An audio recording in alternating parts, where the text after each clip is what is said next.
Who was this guy, Oswald, anyway? A lot more than a 23-year-old loner, that's for sure. Does it make sense that this Marine radar operator who arrives in Moscow in 1959, offering secrets to the Russians, then comes home married to a colonel's niece and never gets debriefed by the CIA, let alone charged with a possibly treasonous act? The Warren Commission knew from Texas Attorney General Waggoner Carr and District Attorney Henry Wade that Oswald apparently had FBI informant number 179 and was making a couple $100 a month in wages from the Bureau. Wade's source said that Oswald had a CIA employment number as well. Of course, we can't know for sure which Oswald this was. Let me explain. At the time the Warren Commission places Oswald on a bus heading to Mexico City to try to get a visa to Cuba, he was also in Dallas with two Latinos at the door of Sylvia Odio. Later on, as the assassination date approaches, he's supposedly target practicing at firing ranges, driving a car like a maniac, except he doesn't know how to drive or have a license. Well, how could Oswald be in two places at once? Maybe there were two men, and one of them was setting up the other as the fellow who'd take the rap for the assassination. This question of double identity has been around since 1967, when Richard Popkin published a little book called The Second Oswald. A decade after that came Michael Edo's bestseller, The Oswald File. His hypothesis was that the Marine Oswald went to the USSR, but a different Oswald came back actually a Russian spy, who then killed the president. In 2003 came John Armstrong's exhaustively researched Harvey and Lee, where the premise is that two males who looked very much alike were groomed from an early age as part of a CIA operation. Here's what Armstrong concluded what was going on. In the early 1950s, an intelligence operation was underway that involved two teenage boys, Lee Oswald from Fort Worth and a Russian-speaking boy named Harvey Oswald from New York. Beginning in 1952, the boys lived parallel but separate lives, often in the same city. The ultimate goal was to switch their identities and send Harvey Oswald into Russia, which is exactly what happened 7 years later. Armstrong's evidence is impressive, including contradictions in Oswald's school records between the Warren Commission and the New York courts. A Lee Oswald in New York, simultaneously with a Harvey Oswald in Stanley, North Dakota. An Oswald employed at the Pfisterer Dental Lab in New Orleans, while another was in the Marines in Japan. How else do you explain the FBI swooping down on Dallas's Stripling Junior High the day of the assassination and seizing all Oswald's school records, as Assistant Principal Frank Cudlati remembered, during years when he was officially attending a different school? The way Armstrong pieced it together, when Harvey went to Russia, Lee stayed in New Orleans and Florida, associating with Cuban exiles and their CIA handlers. And as the fateful day approached in Dallas, Lee was used to impersonate Harvey in a series of events aimed at setting up Harvey as the assassin and falsely implicating Cuba as being behind the whole thing. I realize this sounds like something out of the most bizarre sci-fi novel, but there's quite a bit already in the existing record that supports such a possibility. It turns out the Warren Commission never saw a memorandum that Hoover sent to the State Department 9 months after Oswald's defection, dated June 3, 1960. Hoover wrote that, "There is a possibility that an impostor is using Oswald's birth certificate." After this memo surfaced when a researcher stumbled across it in the National Archives in 1975, Warren Commission investigator W. David Slauson was asked about it by the New York Times. Slauson said, "I don't know where the imposter notion would have led us, perhaps nowhere, like a lot of other leads." But the point is we didn't know about it. And why not? It conceivably could have been something related to the CIA. I can only speculate now, but a general CIA effort to take out everything that reflected on them may have covered this up. Now think about this. There are almost 50 separate instances of U.S. government files from the CIA, FBI, Secret Service, military intelligence, Dallas Police, and Warren Commission testimony where Lee and Harvey are transposed.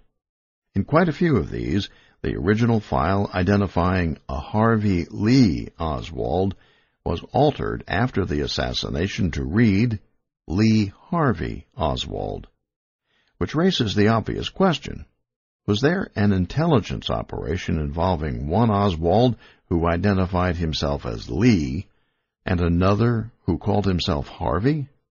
When Oswald's older brother Robert showed up at the Dallas police station not long after he was told about Lee getting arrested, the very first question the FBI posed to him was, "Is your brother's name Lee Harvey Oswald or Harvey Lee Oswald?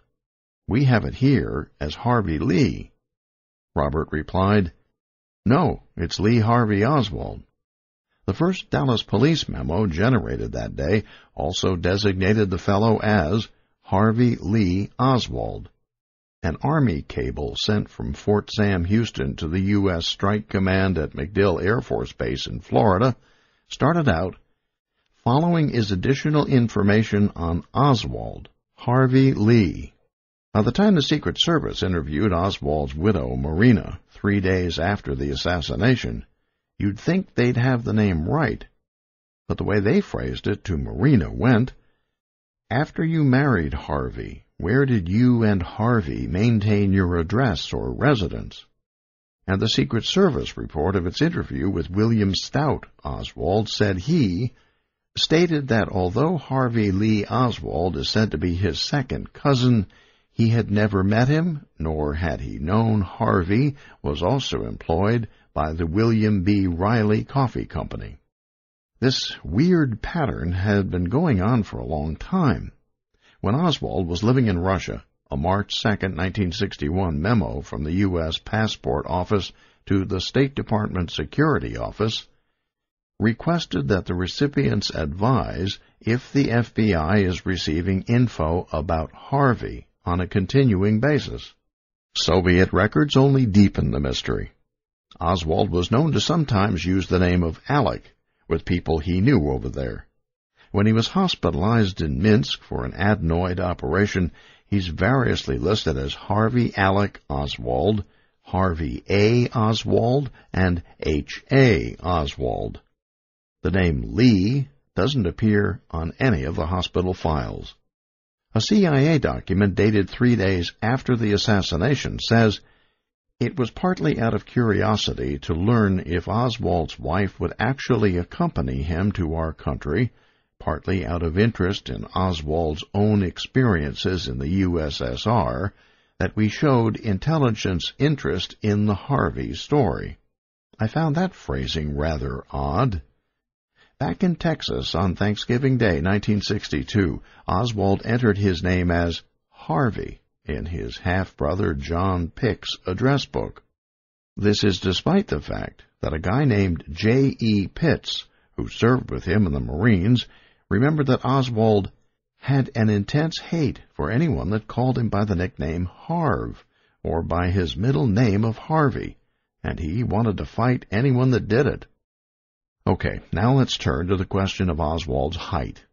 The Warren report has Oswald standing 5 feet 9 inches tall, the height recorded by the Dallas police after his arrest and during the autopsy on his body after Ruby shot him. The Commission's 26 volumes of testimony and exhibits have 12 different documents recording that same height. These are all heights for Oswald in the United States after he came back home in 1962. The 5'9" is on all of his employment applications, including the one at the Texas School Book Depository, and also how he was measured by the New Orleans police after getting arrested during a street confrontation with some anti-Castro Cuban exiles on August 9, 1963. It's also the height listed earlier when he finishes his Marine boot camp on December 28, 1956. But what the Warren Report doesn't say is that on documents concerning his discharge from the Marines and his travels overseas after that, he's listed as 5'11", not just once, but 3 times over 11 days in September 1959 by a doctor and 2 other Marines. He's 5'11" on his passport when he goes to Russia, and an application he makes to get admitted to Albert Schweitzer College in Switzerland. A total of 8 documents in the Warren volumes have an Oswald 2 inches taller than the guy who got arrested on November 22, 1963. When the police checked Oswald's wallet on the afternoon of the assassination, they found both a 1959 Marine Selective Service System registration card and a Department of Defense identification card listing his height as 5'11". In the same wallet was a counterfeit Selective Service System registration card under the fictitious name of Alec James Hedel. Hedel's height was listed as 5'9". It gets stranger. Before he was buried, Oswald's body was unattended when an FBI team came to spend quite a bit of time checking it over carefully and taking another set of prints, according to the Fort Worth Press. When an FBI agent looked up Oswald's early medical history, a mastoidectomy and operation scar were noted on his Marine Corps health records from a procedure he'd undergone at the age of 6. But the post-mortem report of November 24, 1963, didn't list any scar or bone removal. Paul Grudy, the funeral director who buried Oswald, recounted a story years later. Secret Service agents, he said, had come to ask him questions about some marks on Oswald's body and told Grudy, "We don't know who we have in that grave." Richard Helms, who was then in charge of clandestine operations for the CIA, sent a memo to the FBI on February 18, 1964. Helms was interested in a scar that Oswald was supposed to have had on his left wrist after he allegedly attempted suicide in Moscow in 1959. Helms requested any FBI information, including the undertakers, copies of any reports, such as autopsy or other, which may contain information pertinent to this point. The best evidence of a scar or scars on the left wrist would, of course, be direct examination by a competent authority, and we recommend that this be done and that a photograph of the inner and outer surfaces of the left wrist be made, if there has been no other evidence acceptable to the Warren Commission that he did in fact attempt suicide by cutting his wrist. A week later, 2 Dallas FBI agents contacted C.J. Price, the administrator at the Parkland Memorial Hospital, where Oswald's autopsy took place. Price said, "He failed to observe any scar on Oswald's wrist, nor did anyone else, as far as he knew." According to a memo by Warren Commission investigator Slauson, March 13, 1964, the CIA is interested in the scar on Oswald's left wrist. The FBI is reluctant to exhume Oswald's body as requested by the CIA. The new book, JFK and the Unspeakable, contains a fresh interview that brings even more credence to the double Oswald scenario. Author Jim Douglas tracked down a fellow named Warren Butch Burroughs, who was running the concession stand at the Texas Theater where Oswald was apprehended. He says Oswald came in sometime between 1 p.m. and 1:07 p.m., which is several minutes before Oswald supposedly shot and killed policeman J.D. Tippit, 7 blocks away. Burroughs sold him popcorn at 1:15, the very moment of Tippit's slaying. Most stunning of all was Burroughs's revelation that a few minutes after the cops came rushing in to surround Oswald and half drag him out the front of the theater, a second man who looked almost like Oswald, like he was his brother or something, was arrested and taken out the back of the theater. Burroughs wasn't the only witness to this. Bernard Hare, who owned Bernie's Hobby House 2 doors east of the theater, had also seen police bring a young white man dressed in a pullover shirt and slacks out the rear door of the theater, where he was driven off. Told that Oswald had been brought out the front, Hare was bewildered and said, "I don't know who I saw arrested." You've also got witnesses at the book depository building seeing Oswald walk out the front and get driven off in a car, and more witnesses seeing him go out the back and take a bus. There are more witnesses inside the building who claim to have seen Oswald in 2 places at once. So there's quite the possibility that both of them, Lee and Harvey, were in the book depository at the same time. My hunch is that they were both part of a false defector program that James Angleton and his friends in counterintelligence were running out of the CIA. While Harvey was over in Russia, Lee was working with anti-Castro Cubans in Florida, planning to bump off Castro. He was seen by a number of people down there at the same time. Harvey, the wimpy-chinned one in the photographs, was married to Marina. Lee, the thick-necked one, was used to set up Harvey. I believe it's Harvey laying in the grave, and whatever happened to Lee, I have no idea. To me, it's a provable thing. All we need to do is ask the Oswald descendants, the 2 Oswald daughters, to take DNA tests. If they match up with Lee, I'll be the first one to say, well, I guess there was only one Oswald then, or at least the one on the ground is the father of the 2 daughters. But right now, I don't think so. In Armstrong's book, there's also the matter of the 2 mothers. Apparently the real Oswald mother was quite an attractive, tall woman. But then you've also got short, dumpy Marguerite. What proves to me that she was a fraud?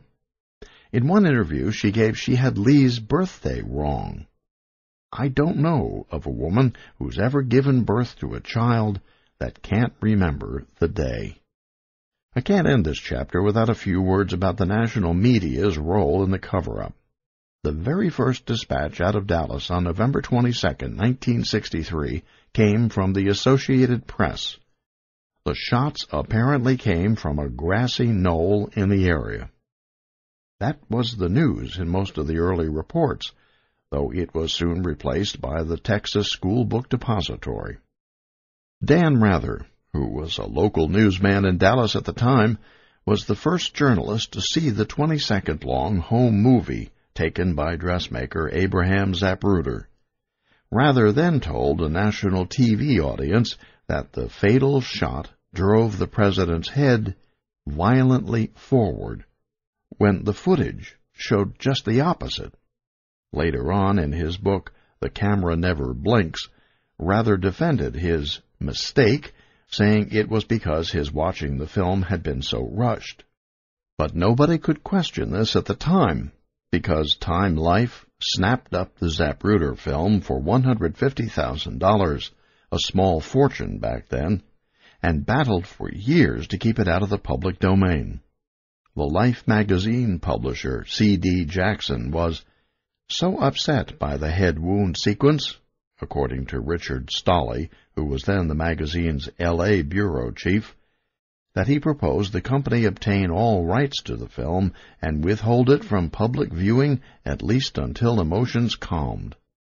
We didn't find out until 1977, when Carl Bernstein of Watergate fame wrote a piece for Rolling Stone on the CIA and the media, why we should have been upset about C.D. Jackson. Bernstein explained, for many years, Time Life founder Henry Luce's personal emissary to the CIA was C.D. Jackson, a Time Inc. vice president who was publisher of Life magazine from 1960 until his death in 1964. While a Time executive, Jackson co-authored a CIA-sponsored study recommending the reorganization of the American intelligence services in the early 1950s. He also approved specific arrangements for providing CIA employees with Time life cover. Some of these arrangements were made with the knowledge of Luce's wife, Claire Booth. Mrs. Luce was a member of the Committee to Free Cuba, and right after the assassination started putting out information connecting Oswald to Cuba information she received from a group of CIA-backed Cuban exiles that she supported. The CIA still won't release its files about that group. Life published a story headlined, "End of Nagging Rumors, The Critical 6 Seconds," December 6, 1963, that claimed to show precisely how Oswald had succeeded in hitting his target. Supposedly based on the Zapruder film, the magazine said that the president had been turning to wave to someone in the crowd when one of Oswald's bullets hit him in the throat. But guess what? That sequence is nowhere to be seen in the film. From the get-go, Oswald was damned as guilty by the media. The headline in the New York Times, "Career of Suspect has been bizarre." In the New York Herald Tribune, "Left-wing lunacy, not right, is suspect." In Time magazine, "Evidence against Oswald described as conclusive." Here's what media critic Jerry Polikoff later had to say. Thus, the press's curiosity was not aroused when a 7.65 caliber German Mauser mutated into a 6.5 caliber Italian Mannlicher Carcano, or when the grassy knoll receded into oblivion, or when an entrance wound in the president's throat became an exit wound, first for a fragment from the head wound and then for a bullet from the back wound, or when a wound 6 inches below the president's shoulder became a wound at the back of the neck. The press was thereby weaving a web that would inevitably commit it to the official findings. 3 months before the Warren Report appeared in September 1964, the New York Times ran a page-one exclusive, "Panel to Reject Theories of Plot in Kennedy Death." They then printed the whole report as a 48-page supplement and collaborated with Bantam Books and the Book of the Month Club to publish both hardcover and paperback editions. The commission analyzed every issue in exhaustive, almost archaeological detail, according to reporter Anthony Lewis. The Times also put together another book, The Witnesses, which contained highlights from testimony before the Warren Commission. All these were aimed at shoring up the lone gunman notion. In one instance, a witness who reported having seen a man with a rifle on the 6th floor had other portions of his testimony eliminated, namely, that he'd actually seen 2 men, but been told to forget it by an FBI agent. Witnesses like Zapruder, who believed some of the shots came from in front, were left out entirely. Life magazine devoted most of its October 2, 1964 issue to the Warren Report, assigning commission member and future president Gerald Ford the job of evaluating it.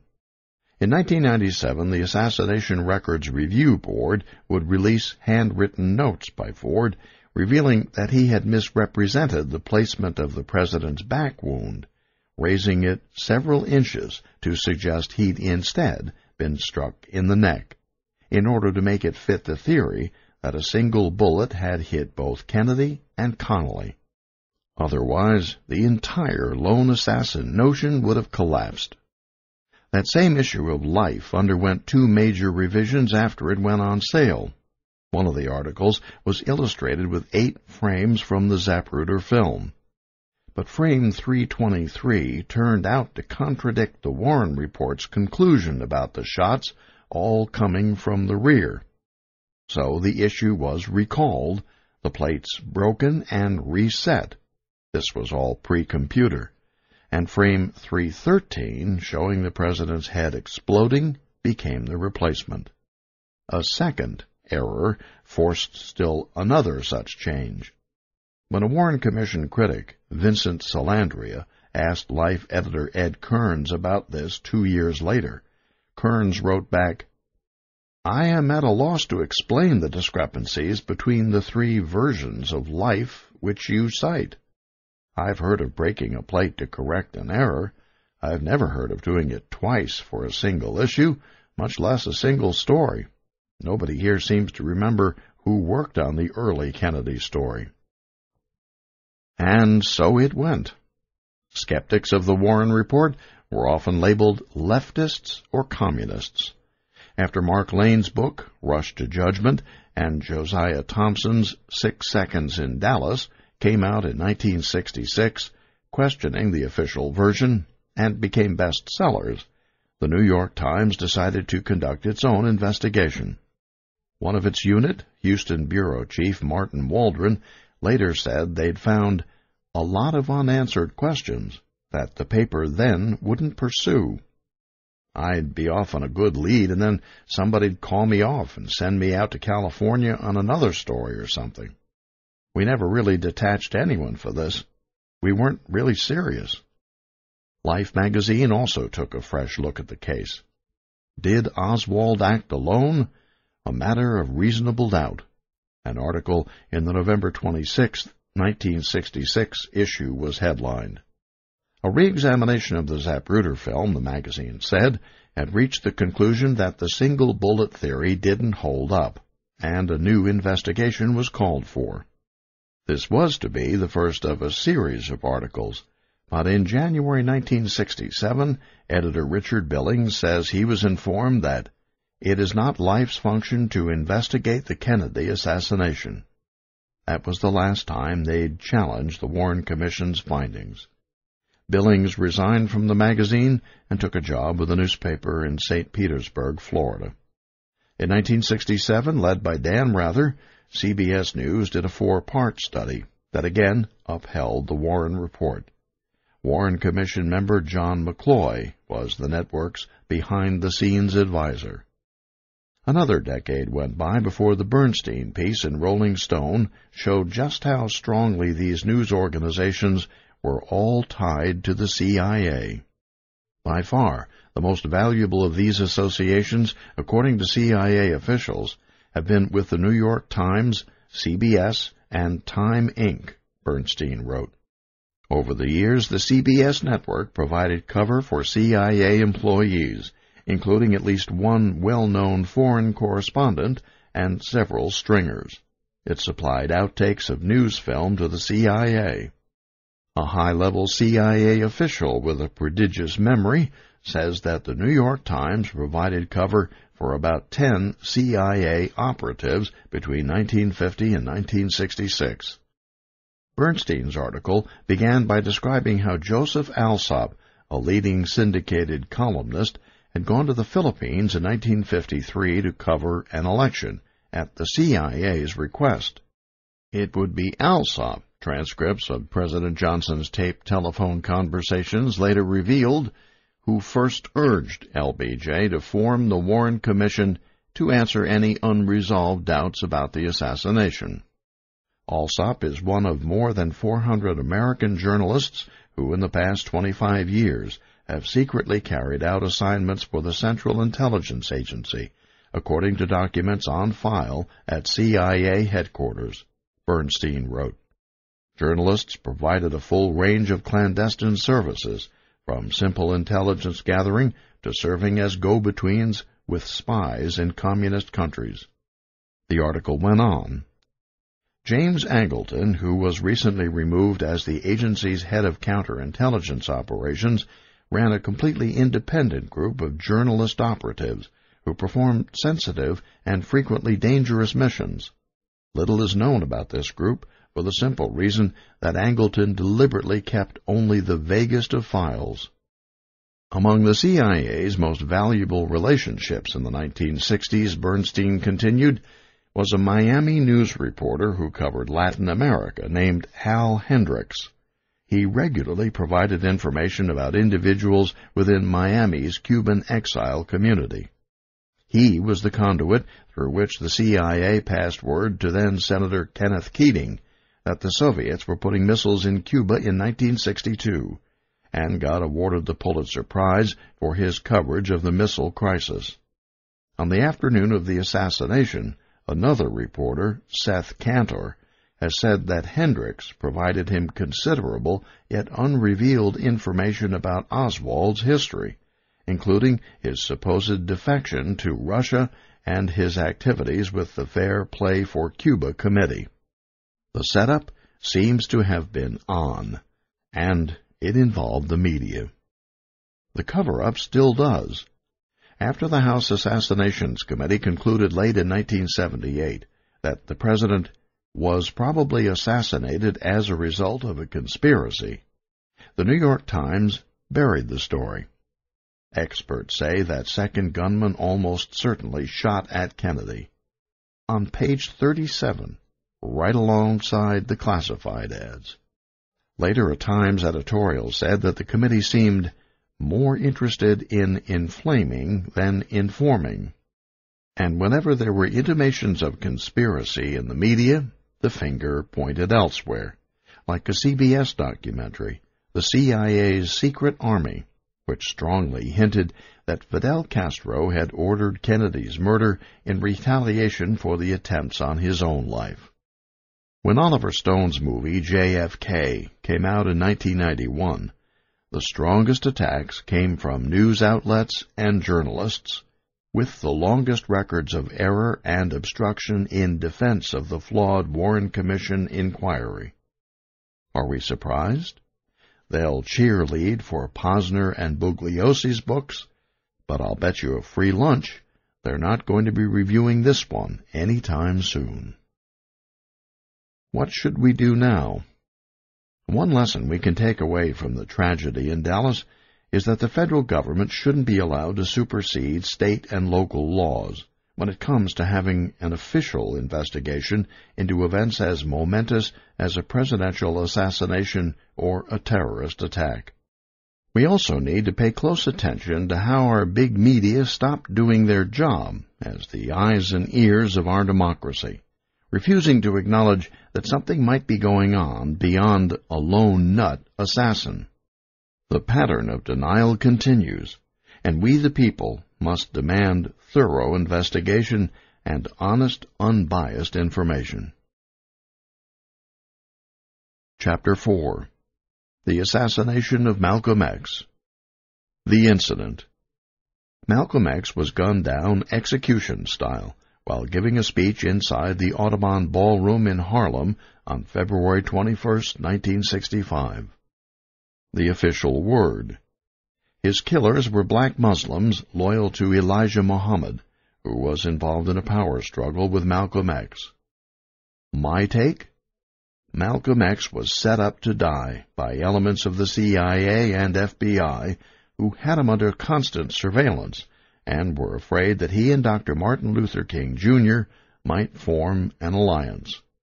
It's a time for martyrs now, and if I'm to be one, it will be in the cause of brotherhood.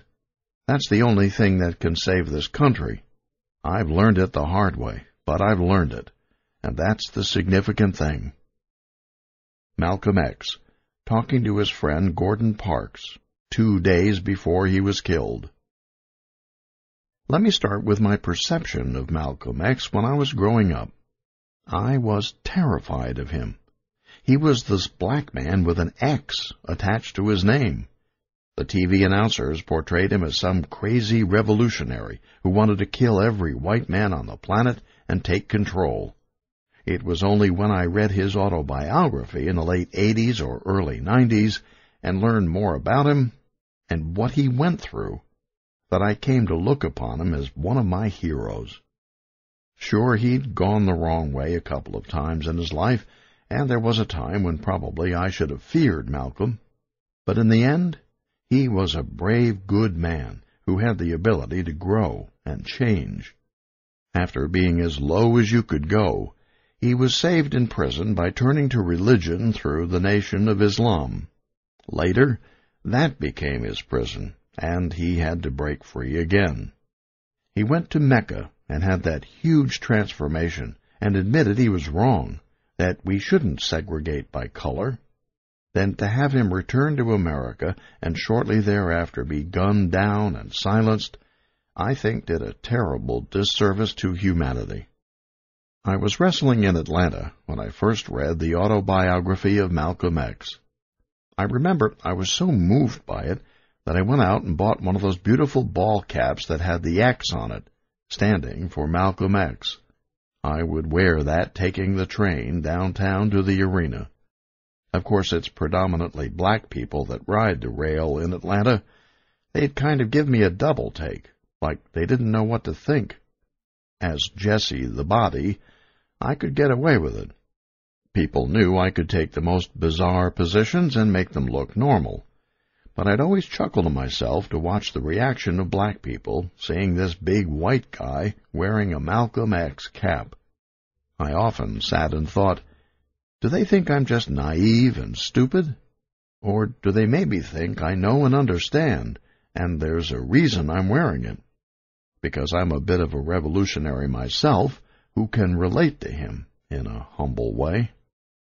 Malcolm X was only 39 when he died in a hail of shotgun and pistol fire, executed inside the Audubon Ballroom after giving a speech in Harlem. Clearly, by some of the things he said in the last month or so of his life, Malcolm knew it was inevitable. He told Alex Haley, who worked with him on the autobiography, that he didn't believe he'd live to see the book published. And he didn't. He was murdered on February 21, 1965, only a little more than a year after JFK's assassination. Since the gunmen were all part of the black Muslims and loyal followers of Elijah Muhammad, it was pretty much accepted that Malcolm X was the victim of a bitter feud between the two leaders. Today, we know that what happened on that Sunday afternoon was a whole lot bigger than that. After his pilgrimage to Mecca, Malcolm was no longer preaching what some had called his message of hate. He'd already broken away from Elijah Muhammad, who was an advocate for a separate black state. He was forming alliances with revolutionary leaders in Africa and elsewhere, even making friends with Che Guevara, another of my heroes, and talking about civil rights as a human rights issue that the United Nations should take up. It looked like Malcolm X and Dr. Martin Luther King, Jr. might even come together in a powerful alliance. I can imagine there were people in high places, like J. Edgar Hoover at the FBI, who didn't want that to take place. And I could certainly see where the status quo might decide, this isn't going to happen, and we're going to make sure of that. We've come a long way since those days in terms of race relations, but in the 1960s, integration was still only beginning. The Voting Rights Act hadn't even become law when Malcolm X was alive. Those were the years of the Freedom Riders getting the crap beat out of them when they rode buses into the South, and Bull Connor fire-hosing African Americans down in Birmingham, and James Meredith having to walk a National Guard gauntlet just to enroll at the University of Mississippi. It was a tempestuous period in our history, and Malcolm X was right in the forefront. The FBI had been watching Malcolm as far back as 1950, when he was still in prison for grand larceny and first discovered the Nation of Islam, NOI. When he was paroled after serving 6 years, he soon became a leading spokesman for Elijah Muhammad. In 1957, when the police beat a black Muslim badly in Harlem and reluctantly agreed to hospitalize him thanks to Malcolm X's insistence, with a simple wave of his hand, Malcolm had stopped what might have been a bloody riot of some 2,600 people. No man should have that much power, a police inspector said. Not surprisingly, the FBI's COINTELPRO agents were soon all over him. After Hoover learned that Malcolm would be Elijah Muhammad's likely successor, one COINTELPRO file said bluntly, "The secret to disabling the NOI movement therefore lay in neutralizing Malcolm X. In 1958, a fellow named John Ali was an advisor, friend, and housemate to Malcolm X. 5 years later, he became National Secretary of the Black Muslims. When Elijah Muhammad left Chicago and moved to Phoenix because of his failing health, John Ali took over handling the group's finances and administration. At the same time, unbeknownst to the Muslims, he was working closely with the FBI. The main man he was keeping an eye on was Malcolm X. Isn't it interesting that for many of our public figures who've been killed, I'm thinking of John Lennon, Malcolm X, and Dr. King, they all seem to be under surveillance first and then assassinated later. Viewing it from a military standpoint, that would be the standard operating procedure you'd expect. Heavy surveillance to learn how you live, what way would be best to do it, how do we set up the patsy and get away with it. Look at it this way. If they're following these people around, wouldn't it turn up that somebody else was doing the same thing? But turning up the killers never seems to happen, does it? By 1963, Malcolm was being pushed out of the Muslim hierarchy. The FBI, using informants and wiretaps to keep up with the rift, started spreading tales about Elijah Muhammad having affairs with young women, and then pretending it was Malcolm X doing the rumor-mongering. After Malcolm made comments about chickens coming home to roost following Kennedy's assassination, Elijah Muhammad seized the opportunity to suspend him for 90 days. At that point, FBI agents came around with a bribe offer that Malcolm refused. Not long after that, he was warned about a plot to wire his car to blow up as soon as he started the engine. On March 8, 1964, Malcolm X announced he was leaving the NOI and founding a new mosque in New York. A few weeks later, he and Martin Luther King met for the one and only time in Washington, where they were both attending a Senate hearing on civil rights legislation. They spent time together on the Capitol steps, finding common ground. King said soon after that, unless Congress moved quickly, they could expect that our nation is in for a dark night of social disruption. Malcolm X was saying, we need to expand the civil rights struggle to a higher level, to the level of human rights. Then he went off to Mecca. While he was gone, the NYPD's unit known as BOSSI, Bureau of Special Service and Investigation, was busy infiltrating Malcolm X's new mosque and passing along information to the FBI and CIA. The fellow in charge of the operation was Anthony Ulazowitz, who later became President Nixon's private detective for purposes of undercover ops and gained infamy during Watergate. He brought aboard a 25-year-old black detective named Gene Roberts, a martial arts expert who joined up with Malcolm X as a bodyguard. When he came back from Mecca and Africa, I went wherever he went, as long as it was in the city, Roberts said later.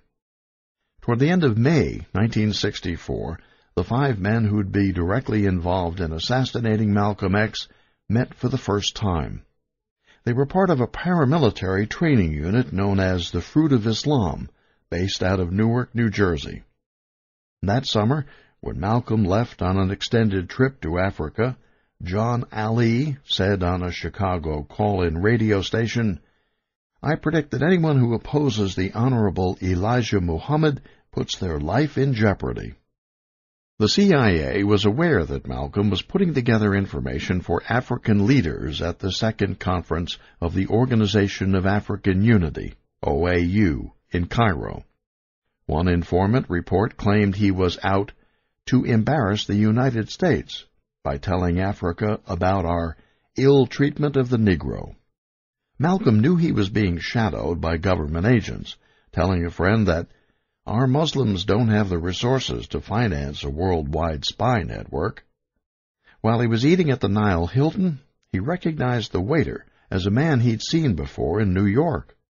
Malcolm was rushed to a hospital just in time to have his stomach pumped.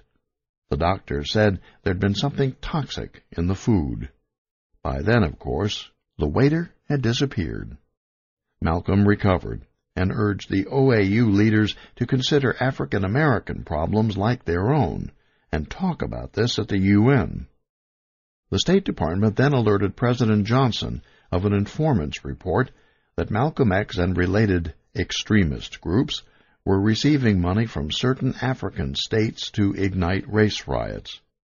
Johnson asked Hoover to look into this, and the State Department sent a memo to Richard Helms, the man in charge of clandestine operations at the CIA. The FBI told the CIA that the charges were trumped up. But Helms went ahead and authorized increasing surveillance on Malcolm X. Over at the FBI, Director Hoover wrote in a memo, "There are clear and unmistakable signs that we are in the midst of a social revolution, with the racial movement at its core. The Bureau, in meeting its responsibilities in this area, is an integral part of this revolution." John Lewis, the future congressman, was part of SNCC, the Student Nonviolent Coordinating Committee, at the time, when he happened to run into Malcolm X in Nairobi. Lewis remembers Malcolm telling him, in a calm, measured way, he was convinced that somebody wanted him killed. He kept extending his stay abroad, before finally flying back to the U.S. Lewis X, known today as Louis Farrakhan, released a public statement. "Such a man as Malcolm is worthy of death." Years later, Farrakhan admitted to filmmaker Spike Lee that he'd helped contribute to the atmosphere that led to the assassination of Malcolm X. As Malcolm's influence grew, the CIA and FBI were only too happy to take advantage of the worsening divide between him and the followers of Elijah Muhammad. Malcolm seemed resigned to this. Those talks overseas broadened my outlook and made it crystal clear to me that I had to look at the struggle in America's ghettos against the background of a worldwide struggle of oppressed peoples, he told a friend. That's why, after every one of my trips abroad, America's rulers see me as being more and more dangerous. That's why I feel in my bones the plots to kill me have already been hatched in high places. The triggermen will only be doing what they were paid to do. Alex Haley said that Malcolm X complained repeatedly that the police would not take his requests for protection seriously. One headquarters officer put it like this: "The guy had a bad rap sheet. You don't offer somebody like that protection." As 1965 began, he was being shadowed at every stop by potential assassins. John Ali was there waiting for his arrival in L.A., along with a group from the NOI. In Chicago, 15 NOI members hung around outside his hotel. When Malcolm X flew to Paris to give a talk, the French authorities wouldn't let him enter the country. Later, a journalist named Eric Norden found out from a diplomat that the CIA planned Malcolm's murder, and France feared he might be liquidated on its soil. On February 4, 1965, Hoover sent a confidential memo that outlined Malcolm's travel plans to Helms at CIA and intel experts with all three branches of the military. At the same time, Elijah Muhammad was writing, "Malcolm, the chief hypocrite, was beyond the point of no return." On February 14th, Malcolm's house was firebombed. He managed to get his pregnant wife Betty out, along with their 4 daughters, into the 20-degree temperature outside. The NOI started a rumor that he'd burned his own house to get publicity. When a fireman left a bottle of gasoline on the dresser to make it look that way, Malcolm knew the plot against him went beyond the NOI. The truth was, the main man spreading the rumor, Captain Joseph X, had been part of the firebombing team. By now, Gene Roberts, the security guard sent in as an infiltrator by the NYPD, had become a friend and admirer of Malcolm X. I learned to love the man, respect him. I think he was a good person. So when he observed a false disruption scene in the audience at one of Malcolm's talks, Roberts called his supervisors and said, Listen, I just saw the dry run on Malcolm's life," adding that he thought it might happen at the Audubon Ballroom the next Sunday. "And they said, 'Okay, we'll pass it on,'" Roberts remembered. "And what they did with it, I don't know. I don't think they really cared." The same day of Roberts's alert, Malcolm X said to a friend, "I have been marked for death in the next 5 days. I have the names of 5 black Muslims who have been asked to kill me. I will announce them at the Sunday meeting." Malcolm X didn't carry a gun. He even ruled against anybody getting searched before being allowed into his last speech. That Sunday morning he was awakened by a phone call to his room at the New York Hilton. "Wake up, brother," the voice said.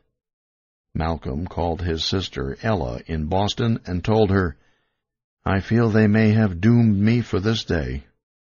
5 men from Newark Mosque 25 had checked out the Audubon Ballroom's floor plan at a dance there on Saturday night. The next afternoon the men entered the ballroom with their weapons concealed under their coats. Talmadge Hayer sat in the front row, left, carrying a .45 automatic. Next to him was Leon Davis with a Luger. A few rows behind them sat William X with a sawed-off, double-barrel shotgun. The organizer of the killing squad, Benjamin Thomas, was next to him. Toward the back of the ballroom, Wilbur X waited to start the disturbance that would divert everyone's attention. Before he came on stage, Malcolm X told his aides that what was happening to him lately went far beyond what the NOI alone could do. He walked out to a standing ovation. When he soon heard what seemed like a fight, he left the podium and went to the front of the stage. Now, brothers, break it up. Hold it, he said. Those were his last words. Bodyguard Gene Roberts, seated toward the back, recognized the tactic he'd seen before and headed down the aisle. In the rear, Wilbur X threw a smoke bomb. The audience started screaming. William X, from 15 feet away, made a circle in Malcolm X's chest with a dozen shotgun pellets. Hayer and Davis then riddled his body with shots from their pistols. As Hayer ran for the exit, Roberts grabbed a chair. Hayer fired again, hitting his suit jacket but not penetrating Roberts's body, who then knocked Hayer down with the chair. When he rose, limping, another security guard shot him in the left thigh. Outside, the gunman found himself surrounded by an angry crowd that started beating him. The one policeman stationed in the vicinity then pulled Hayer away and shoved him into a cop car. On stage, Roberts found a hint of a pulse and tried to resuscitate Malcolm X, but couldn't do it. All the assailants except Hayer escaped. 2 New York enforcers for the NOI were hauled into custody a week after the assassination. The 3 of them went on trial a year later. Some questionable witnesses, contradicting testimony they'd given to a grand jury, claimed they'd seen them all shooting. On the stand, Hayer confessed to his own role and truthfully said that the other 2 were not involved. But he wouldn't name the actual co-conspirators, so his testimony was dismissed. All 3 were convicted and received life prison sentences. The FBI had kept close tabs on the trial, their main concern being to protect from exposure the informants and undercover agents they'd planted in Malcolm's organization. It wasn't until the late 1970s that Hayer named the others involved, hoping to get the House Committee on Assassinations to conduct a new investigation. That didn't happen, and the other killers have never been brought to justice. As of 1989, Leon Davis was still living in the vicinity of Paterson, New Jersey.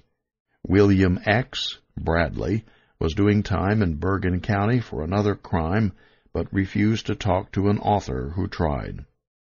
There was also a confidential FBI report to Hoover about a witness who said, John Ali met with Hayer the night before Malcolm X was killed.